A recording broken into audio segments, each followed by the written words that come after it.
Please like and subscribe. This video is created by Vijay Soni. Please subscribe. प्रश्न है हमारा किसी समांतर पट संधारित्र की धारिता के लिए व्यंजक प्राप्त करें या माध्यम युक्त समांतर पट संधारित्र की धारिता के लिए व्यंजक प्राप्त करें। दूसरा प्रश्न ये आता है कि आंशिक परावैद्युत माध्यम युक्त समांतर पट संधारित्र की धारिता के लिए व्यंजक प्राप्त करें। तो एक है, एक में क्या रहेगा, एक प्रश्न रहेगा ये, एक में सिर्फ ये रहेगा यदि, ठीक, ये संधारित्र है, इसकी धारिता के लिए हमको व्यंजक प्राप्त करना है, इसके बीच में कुछ पदार्थ भरा रहेगा, ठीक है। अभी जो पढ़ रहे हैं वो यही वाला है।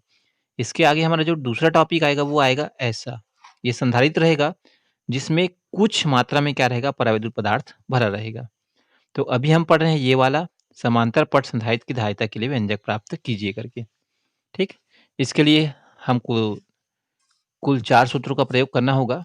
पहला सूत्र है हमारा ये, E is equal to q by sigma by k epsilon not 1। दूसरा होता है sigma is equal to q by a. तीसरा है विभव या विभवांतर बराबर बल गुणित विस्थापन। और तीसरा है रीता। ये 4 सूत्र यदि याद नहीं है तो हम ये जो व्यंजक है वो क्लियर नहीं कर पाएंगे, ठीक। अब सवाल बनाना हम लोग स्टार्ट करते हैं। स्टार्ट करने के लिए सबसे पहले हम लोग थ्योरी लिखते हैं। थ्योरी लिखा गया,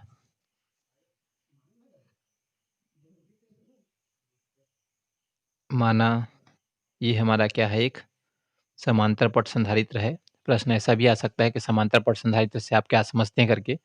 तो समांतर पट संधारित्र क्या है, तो समांतर पट संधारित्र में दो क्या होते हैं, आयताकार या वृत्ताकार धात्विक प्लेटें होती हैं, ठीक।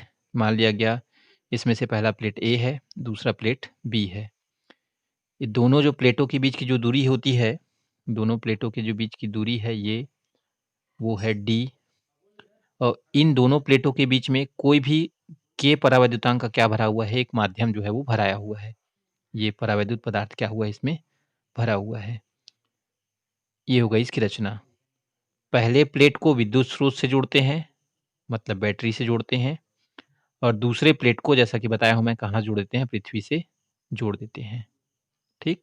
दोनों प्लेटों के बीच जो बल रेखाएं होती हैं वो क्या होती हैं, प्लेट के लंबवत निकलती हैं ये, और दूसरे प्लेट पर क्या होती है, जाके समाप्त होती है। इनको कौन सा आवेश दिया गया है, प्लस क्यू आवेश दिया गया है, ठीक है। इसलिए पहले प्लेट पे, इस दूसरा डायग्राम बनता है, पहले प्लेट पे धनावेश दिया गया है तो ये दोनों सिरों पर क्या हो जाएगा, धन धन हो जाएगा, और दूसरे प्लेट के आंतरिक सिरे पर ऋण आवेश हो जाएगा। और चूंकि दूसरा प्लेट का संबंध पृथ्वी से है इसलिए इसके बाह्य सिरे पर धन नहीं रहेगा, ठीक है। माने कुल मिला के ये देखा गया कि जो पहला प्लेट ए है उस पे धनावेश होता है, और दूसरा प्लेट जो बी है उस पे क्या होता है, ऋणावेश होता है, ठीक। क्लियर है। अब इसका डायग्राम जो है वो इस प्रकार से बनेगा, ठीक है। वापस मैं एक बार इसका थ्योरी और समझा देता हूँ कि इस प्रकार के संधारित्र में, किस प्रकार के संधारित्र में, समांतर पट संधारित्र में दो वृत्ताकार या आयताकार समांतर प्लेटें होती हैं। ये दो आयताकार या वृत्ताकार, ये वृत्ताकार भी हो सकते हैं, अभी आयताकार बनाया हूं मैं। आयताकार दो समानांतर प्लेटें होती हैं जिनके बीच की दूरी क्या होती है, डी होती है, और इनके बीच में क्या होता है, कोई परावैद्युत पदार्थ भरा रहता है। पहला प्लेट को आवेशित किया जाता है और दूसरा प्लेट जो है वो किसका संबंध किससे होता है, पृथ्वी से होता है, ठीक। क्लियर है। एग्जैक्ट डायग्राम जो है वो ऐसे बनेगा, ये हमारा एक प्लेट, ये हमारा दूसरा प्लेट, इस पे हमने धनावेश दिया, आंतरिक सिरे पर भी धनावेश आ जाएगा, दूसरे प्लेट के आंतरिक सिरे पर ऋण आवेश, दूसरा प्लेट पृथ्वी से जुड़ा हुआ रहेगा, पहले प्लेट को बैटरी से जोड़ा जाएगा, दोनों प्लेटों के बीच की दूरी जो रहेगी वो डी रहेगी, ठीक। बीच में कोई परावैद्युत पदार्थ का माध्यम के रहेगा, और विद्युत जो बल रेखाएं रहेंगी वो पहले प्लेट से दूसरे प्लेट की ओर लंबवत रहेंगी। ये हमारा क्या है, ई है। ये हमारा डायग्राम है, और यदि आप लोग बनाना चाहें तो ये ऐसे बन सकता है। ये बल रेखाएं हैं ये, ठीक, अब हम लोग इसका व्यंजक प्राप्त करने के लिए चलते हैं। सबसे पहले हम ये बोल सकते हैं कि हमको 4 सूत्र का प्रयोग करना है, तो चारों में से हम कोई सा भी सूत्र का प्रयोग कर सकते हैं पहले ना। जैसे यहाँ पे हम चाहें तो इसका प्रयोग कर सकते हैं या चाहें तो इसका भी कर सकते हैं, ठीक है? चूँकि दोनों प्लेटों के बीच का विभवांतर ज्ञात करना है तो लिख सकते हैं कि दोनों प्लेटों के बीच का विभवांतर या दोनों प्लेटों के बीच के विद्युत क्षेत्र की तीव्रता। यहाँ पे जैसे मैं लिख चुका हूँ दोनों प्लेटों के बीच के विद्युत क्षेत्र की तीव्रता ना लिख के मैं लिखा हूँ विभवांतर, ये लिख देते हैं। ये लिखा गया। प्लेट ए और बी के बीच का विभवांतर, तो हमको पता है विभवांतर की परिभाषा, एकांक धनावेश को ए से बी तक लाने में किया गया कार्य, ये लिख दिया, ठीक है? विभवांतर को वी से शो करते हैं। विभवांतर का जो सूत्र होता है वो होता है बल गुणित विस्थापन, जिसका प्रयोग हम पहले कर चुके हैं। ये बल हो गया और विस्थापन हो गया। कहाँ से कहाँ तक का विस्थापन होगा? तो बी प्लेट से ए के बीच तक का, ठीक? ये हो गया। बल, यहाँ पर जो बल है वो क्या हो जाएगी? विद्युत क्षेत्र की तीव्रता ई हो जाएगी। और विस्थापन कितना कर रहे हैं? मतलब ए बी प्लेट से ए तक लेके जा रहे हैं तो विस्थापन कितना हो रहा है? तो डी दूरी, क्योंकि ए और बी के बीच की दूरी कितनी है? तो डी है। तो दूरी या विस्थापन जो है कितना हो जाएगा? डी हो जाएगा, ठीक? क्लियर है यहाँ तक का? है ना? हम पहले ही बता चुके हैं हमको 4 सूत्र का प्रयोग करना है, ये 4 सूत्र जिसमें से ये 1 नंबर का सूत्र का प्रयोग कर रहा हूँ मैं। उसके बाद ये सब का मान जो है उसमें रखते जाऊँगा। तो विभवांतर का जो सूत्र निकला है वो क्या निकला है? विभवांतर सूत्र निकला है V = E × D। अब मैं पहले E का मान निकालूँगा कहाँ से? ये सूत्र से ए दे। E का मान को ले जाके यहाँ पे रखूँगा, उसके बाद फिर सिग्मा का मान रखूँगा यहाँ पे, उसके बाद फिर Q का मान रखूँगा और अंतिम मेरी क्या आ जाएगी? धारिता जो है वो आ जाएगी। ठीक? बस ये याद रखना है हमको कि ये 4 सूत्र। चलिए स्टार्ट करते हैं फिर से। तो ये हमारा विभवांतर बराबर आ गया E × D। अब मैं E का मान क्या करूँगा? लेके रखूँगा। तो सबसे पहले लिख देता हूँ मैं E क्या है? तो E जो है वो दोनों प्लेटों के बीच का, ये दोनों प्लेट A और B, ठीक? ये ई क्या है? तो ये दोनों प्लेटों के बीच का विद्युत क्षेत्र की तीव्रता है। तो लिख दिया मैं इसको, दोनों प्लेटों के बीच, दोनों समानांतर प्लेटों के बीच विद्युत क्षेत्र की तीव्रता E = sigma by K epsilon not. तो इस E को हटाऊँगा और यहाँ पे मान रखूँगा। तो लिख देते हैं समीकरण 1 में मान रखने पर ये दे, तो V का V हो गया, E के बदले में ये मान को रख दिया और ये D का D हो गया। फिर आगे चलें तो ये V का V हो गया, अब ये दोनों गुणा हो गए, तो सिग्मा और D का गुणा हुआ तो सिग्मा D हो गया और K एप्सिलॉन नॉट 10 का 10 हो गया। ठीक?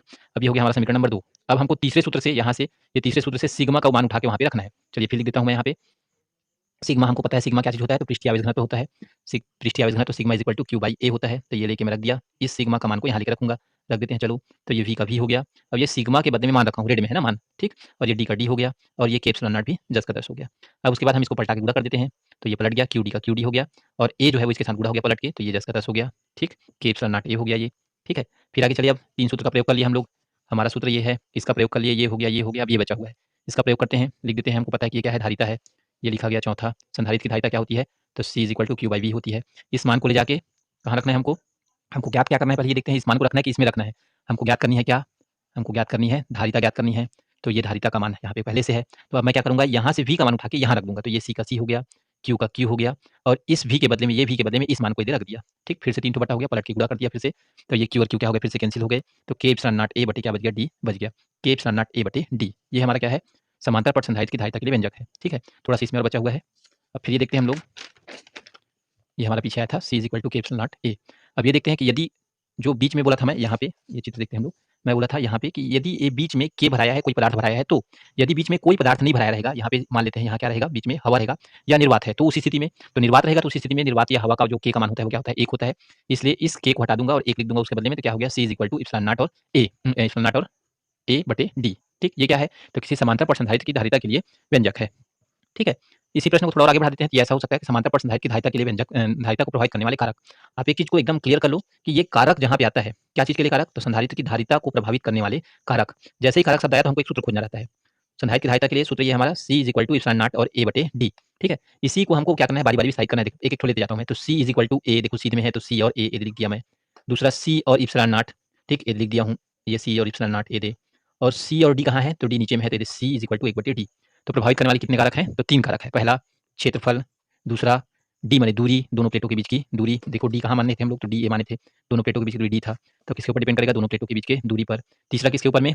तो एप्सिलॉन नॉट, या इसी को एप्सिलॉन नॉट ना बोल के हम क्या बोल सकते हैं? थोड़ा ऊपर चलें तो ये K, ठीक है? किसके ऊपर डिपेंड करेगा? तो ये एक K के ऊपर डिपेंड करेगा, A के ऊपर डिपेंड करेगा और D के ऊपर डिपेंड करेगा। ठीक है? लिख दिया हूँ देखो, A, D और ये K। ठीक? जब A का मान बढ़ाऊँगा तो C का मान भी बढ़ जाएगा, K का मान बढ़ाऊँगा तो C का मान भी बढ़ जाएगा और D का मान बढ़ाऊँगा तो C का मान क्या हो जाएगा? कम हो जाएगा, क्योंकि ये उल्टा है। ठीक? तो इसी चीज़ को लिखे हैं, ये लिख दिया गया है। किसी संधारित्र की धारिता प्लेटों के क्षेत्रफल के अनुक्रमानुपाती होती है। सीध में है तो अनुक्रमानुपाती, और संधारित्र की धारिता दोनों प्लेटों के बीच की दूरी के व्युत्क्रमानुपाती होती है। ये उल्टा है, इसलिए व्युत्क्रमानुपाती। और C जो है किसके ऊपर डिपेंड करता है? K के ऊपर में। तो संधारित्र की धारिता जो है दोनों प्लेटों के बीच भरे पदार्थ के प्रयोज्यतांक के क्या होती है? अनुक्रमानुपाती। चूंकि सीध में है इसलिए अनुक्रमानुपाती है। ठीक? क्लियर हुआ?